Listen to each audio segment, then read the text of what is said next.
時光飛逝，本學年快將完結，就讓我哋趁畢業禮嘅大日子，回顧一下本學年嘅校園生活。2013至14年度係我哋嘅勇年，學年主題係擇善勇敢，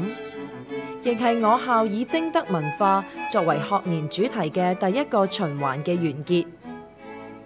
同學喺過去嘅6年，透過學校所安排嘅一連串培育活動，體驗信、望、愛、義、智、勇6項品德，體會成為一個貞德人嘅特質。本年度，我哋豐富咗學校嘅硬件設備。去年10月，iPad 平板電腦學習中心正式成立。學校購入20部 iPad 平板電腦，配合無線網絡設備，進行互動多媒體學習。喺呢個計劃之下，老師可以運用 iPad 下載各種手機應用程式，豐富教學內容。老師亦都可以透過呢個設備，引導學生進行自主學習，增強學習效能。今個學年，同學繼續走出香港，透過唔同類型嘅學習及交流團，擴闊視野，豐富學習體驗。去年暑假，我哋嘅同學到訪紐西蘭，喺9月尾，紐西蘭龐比森學校嘅師生訪問團來港進行回訪。呢個活動已經連續舉辦多年。紐西蘭嘅同學入住咗本校同學嘅接待家庭，體驗本地嘅生活，讓兩地同學有機會互相學習，促進交流。另外，喺今年復活節期間，升學及就業輔導委員會再次安排同學到台灣交流，參觀當地嘅大學，了解當地嘅文化，讓同學了解唔同嘅升學途徑，及早作出規劃。而同一時期，20多名初中同學參加咗本校首次舉辦嘅新加坡英語及科學之旅，透過考察及參觀等學習活動，增進同學英語及科學知識，同學都大開眼界。除咗境外嘅交流，本年度我哋嘅足跡亦遍佈本港。本年度嘅教區聯校運動會，本校係主辦學校之一。經過大半年嘅籌備，運動會於去年11月26日及27日嘅將軍澳運動場舉行。26所天主教教區所屬中學聚首一堂，競逐各獎項，場面熱鬧。天主教同學會於11月2日參與1年1度喺維多利亞公園舉行嘅明愛賣物會，而學生會亦於1月尾喺維園年宵市場擺設攤位。喺各持份者嘅鼎力參與及熱烈支持底下，為蕭慧蓮校長教育基金籌得款項，支持學生活動，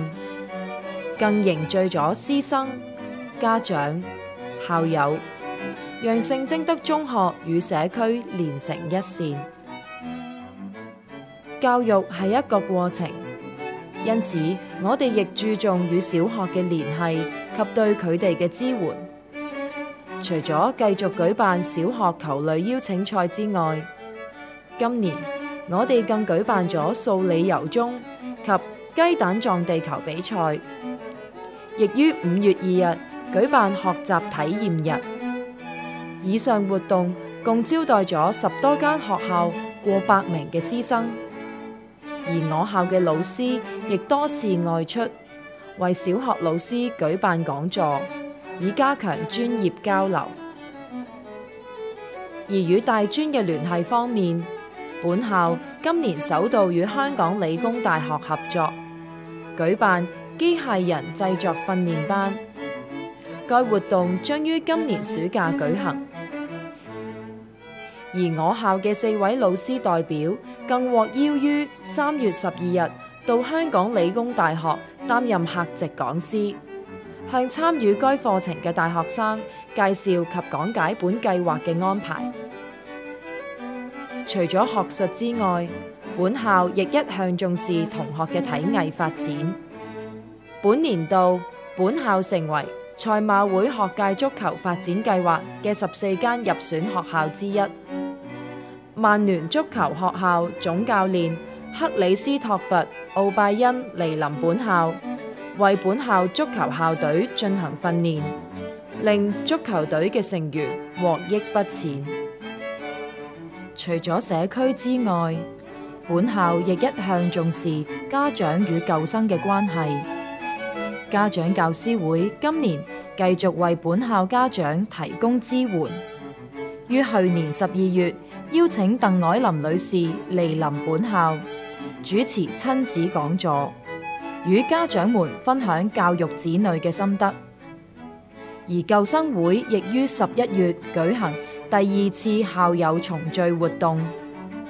而當中嘅重點活動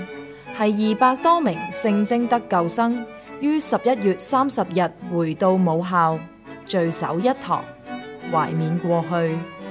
當晚更於禮堂筵開30席。舊生們對母校嘅情誼，實為推動學校發展嘅重要動力。過往1年，我哋喺多方面推動學校發展。喺未來，我哋將繼續秉承聖貞德中學嘅傳統，發揚貞德精神。最後，讓我哋喺畢業禮呢個大日子，恭賀各位畢業生前程似錦，